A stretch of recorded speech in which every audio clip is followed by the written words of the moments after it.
Hello, everyone, and welcome to Petite to Queen's Claim Your Career Crown podcast. I'm your host, Lynn, and today I'm joined by our VP of Operations, Amanda, and our special guest, Wade Thomas. And you know what? Today, we're going to be talking about the value of using compassion and empathy to show up as your very best leader self. And this is going to be a fabulous discussion because we've got Wade, and Wade is the founder and principal of Aim to Win, a consultancy focused on bringing out the best and high-performing individuals, teams, and organizations. Wade has over 20 years of experience in leadership and talent management areas, and most recently as the Chief Human Relations Officer for Meritage Homes Corporation. He is a graduate of Stetson University, and he also has an MBA from Indiana University. And further education, my goodness, it just keeps going on from the University of Michigan. So Wade is a true business consultant who believes that championship level individuals and organizations thrive as a result of strategically leveraging their strengths, developing strong habits, and navigating interpersonal dynamics. And Wade, I am so there with you, and I'm so glad to have you on the show today. Welcome. Thank you. I'm glad to be here. Well, we are thrilled you're here. And for anyone who's joining us for the very first time, hey, take that extra moment right now so you don't miss a single episode and subscribe to Claim Your Career Crown wherever you get your podcasts. And, while you're there, toggle down and share the love and click 5 stars for our review. Thank you. We would appreciate it. All right. So let's get into this, Wade.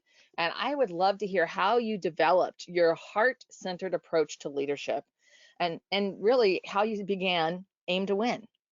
So I'm going to answer the first part of that question first, because it really predates the Aim to Win.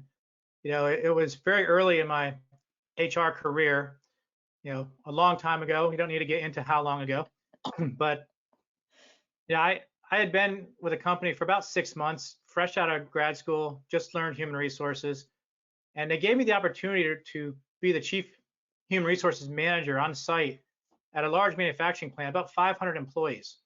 And, real early in my career, it was a great opportunity. But there's a couple of things about the plant that are important to note. One is they hadn't made money in their existence. They've been around about 5 or 6 years. And they had just gotten a union. And they had just signed their first contract a couple weeks before I arrived, after about a year of very confrontational negotiations. And I was sent over there with about an hour's notice. I got a couple quick instructions, and they really jived with what I learned in my MBA program, which was there's really 2 entities. There's a union and there's management.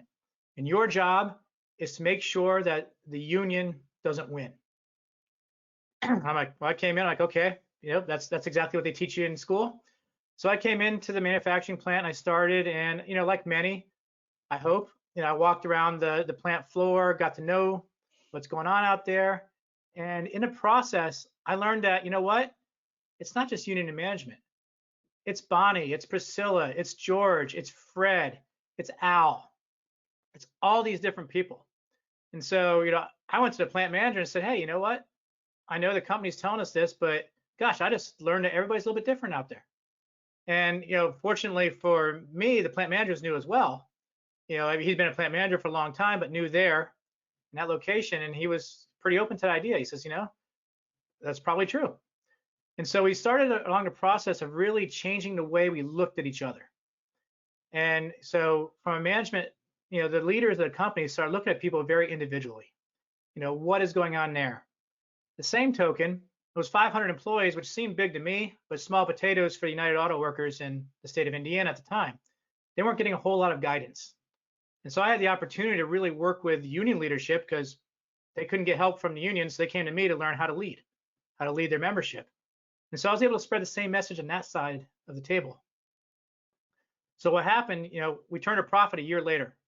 And it was a big deal. Where the board of directors came in, took people to dinner, all that kind of stuff. And we completely changed the culture. Safety was better. Turnover went down to nearly nothing. Very rarely did we have grievances. I think in a total of a year and a half there, I had 1 arbitration, which, in a union environment of that size is pretty small. And I learned right then, I'm like, wow, this kind of thing works. being able to empathize with the people that you're working with and show compassion, it works. And so that was kind of how I started, embarked on that. I didn't call it heart-centered or heart-based or anything like that at the time. I just did it. And I repeated that model in-house, 7 or 8 times. Was involved in a lot of turnaround projects. And then also, when I started to Aim to Win, that became a big part of my focus. So getting to how I started to Aim to Win, I left the corporate world about 6.5 years ago. It was an opportunity to really, start engaging more directly with people's lives and organization success, and really kind of spread around outside of the contents of one organization. So it was a very exciting time. During that process, I reflected back on, why did I have the success I had, and it really all came back to that heart-centered approach.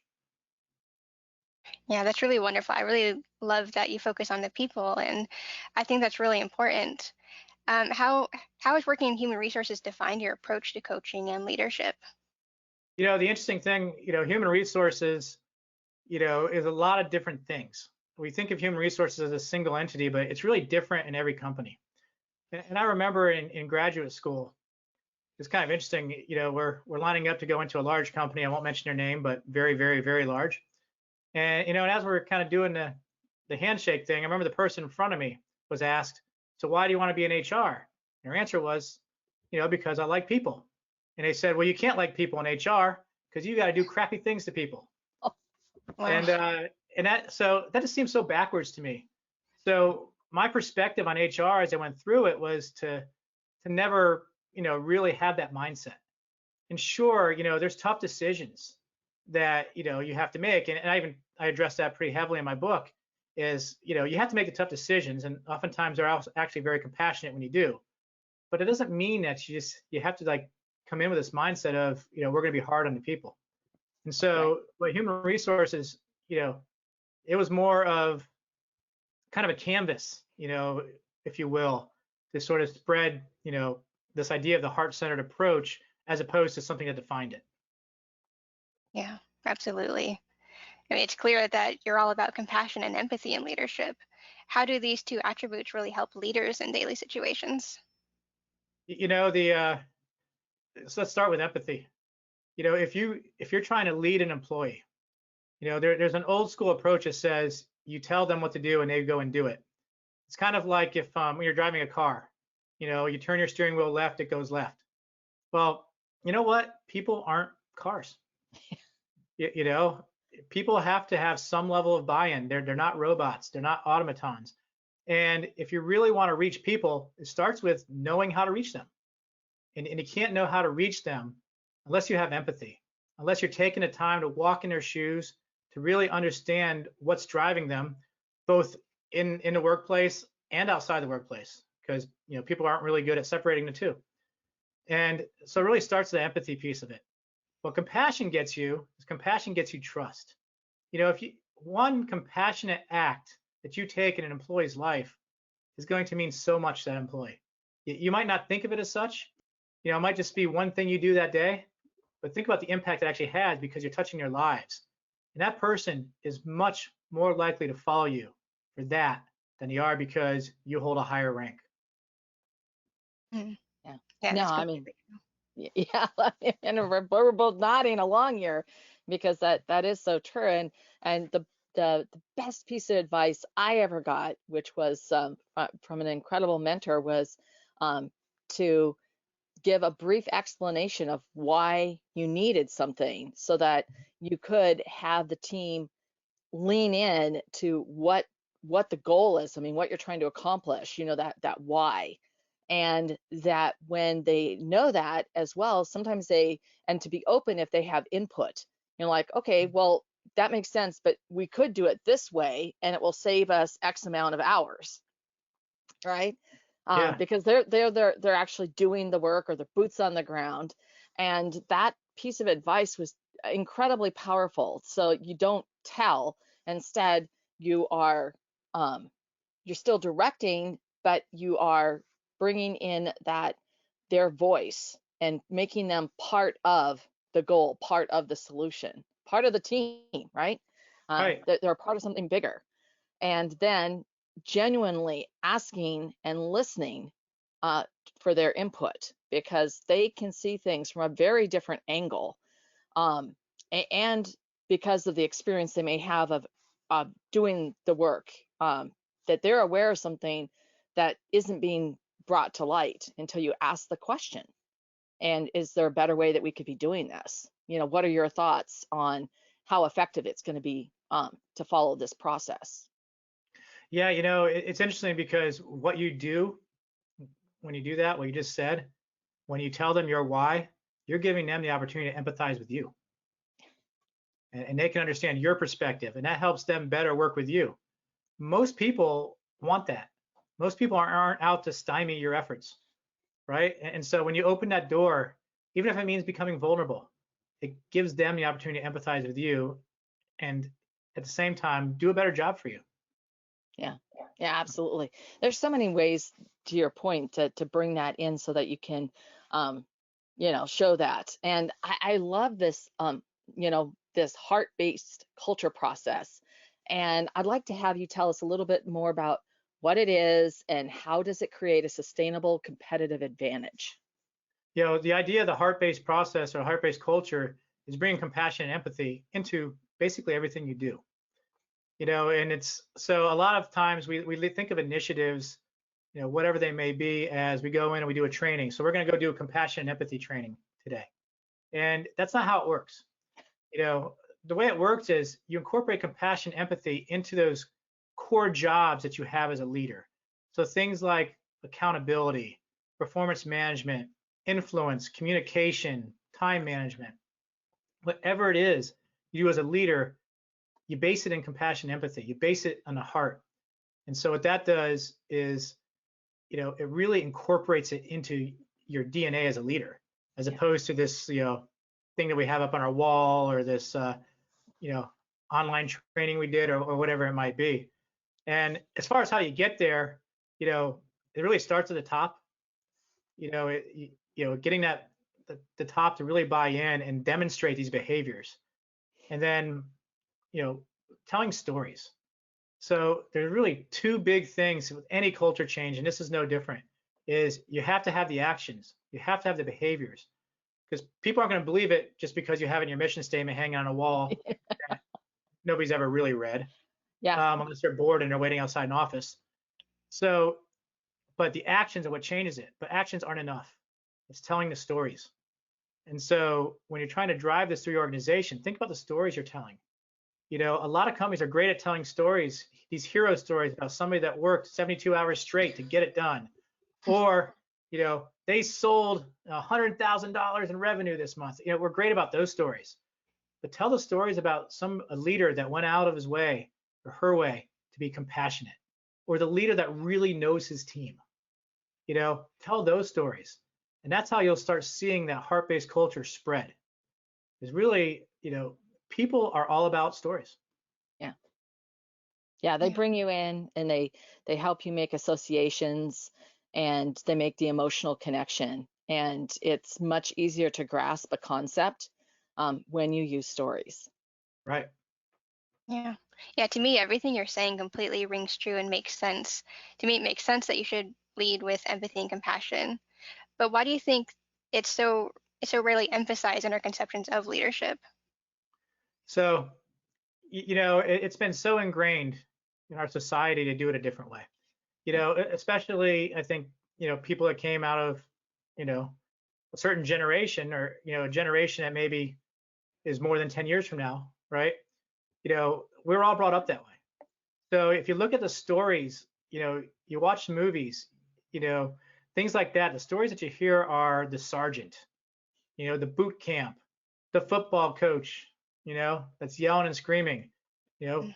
Bobby Knight at my alma mater throwing a chair. Those are the stories that we all grew up with. And sort of that model really was incorporated in leadership because that's what we all saw. That's what we all knew. In fact, we trained on it, in a lot of ways. Now we didn't train necessarily to yell and scream, but we trained a lot, on very strict accountability, management by objective.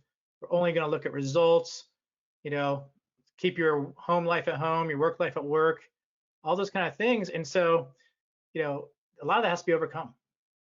Mm. And not only that, but even, even the generations coming up now, they saw the same thing. They saw it with, their parents or their coaches or whatever it might be. And so it takes a real concerted and intentional effort for an organization to overcome that. Yeah, absolutely. I think that that's really that core of the growth mindset as a leader is to really embrace that on how you can both personally and professionally develop and and embrace that diversity of thought and to make a better organization. I mean, because if everybody, the organizations that just truly thrive, they've built that really inclusive um, thought into their organization so that people can they feel that they are part of something bigger and Mhm. they're making a difference, whether they're the custodian um, or the CFO, that they're making an impact every day um, together. Yeah. You know, that's a big part of compassion. People don't want to work as robots. They don't want to, just shuffle paper all day or put the rivet in the hole and so forth. They want to know they have a purpose. So Yeah, a compassionate leader is going to help them connect the dots on that. yeah, You really, yeah, you're pushing the paper, but that paper led to somebody getting a new house yeah, or led to somebody getting a heart transplant, whatever it might be, right? And showing that path, showing that purpose is yeah, key. yeah, absolutely. So, Wade, this has been so amazing. So, what would it be your, like message to someone who's aspiring to a leadership role in their organization? What would you tell them? It's there's actually a lot to it. You know, First of all, obviously, I'm a big believer in starting heart based. You know, so if you're heart based and you're doing that, you're going to get the results. They're going to get you on radars. Kind of taking that next step though, there's other things that happen right there, right? There's the politics. There's people seeing you. There's what I call internal public relations.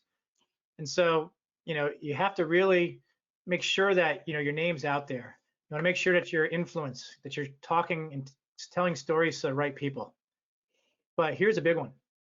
We kind of talked about compassion and empathy from a leadership standpoint, but try using empathy for your boss or whoever it is that's making those decisions. Empathize with them. If you were in their shoes, what would you want? Better yet, walk in their shoes and find out what they would want, and then craft your stories around that. Yeah, absolutely. That is such a great piece of advice, Wade. Wow, what a perfect way to wrap this up. And, this has been so powerful today. I know that our audience, they're going to want to know more about how they can show up as their best leader selves when they're, with compassion and empathy. How and where can they find out more about you, Wade? So starts with my website. It's www.aimtowinllc.com. You can also get a copy of my book on that website or on Amazon. The book's called From the Heart. And connect with me on LinkedIn. I encourage everybody to reach out, connect with me. I'm at Wade Thomas. Easy enough to find. If you have trouble with that, Aim to Win will get you there too. Okay. And that's the best way to do it. All right, absolutely. And we'll be sure to include those links below for everyone who's tuned in. So Wade is a click away. I want to thank you, Wade and Amanda. This has been such an informative discussion. And for everyone who tuned in, if you have ideas that you'd like to share, you can leave us a comment down below. We love hearing your thoughts. And if you'd like to suggest a topic or something that you want to reach out to us for, you can contact us at jointheconversation@petitetoqueen.com. And of course, to stay current on all of our insightful advice, our breakthrough advantages, the amazing episodes like the one we just had right now with Wade, sign up for our weekly Wisdoms newsletter and you won't miss a single thing. I want to thank everyone who tuned in. Amanda, thank you. And Wade, thank you so much for joining us today. Yeah, thank you for having me. It's been great.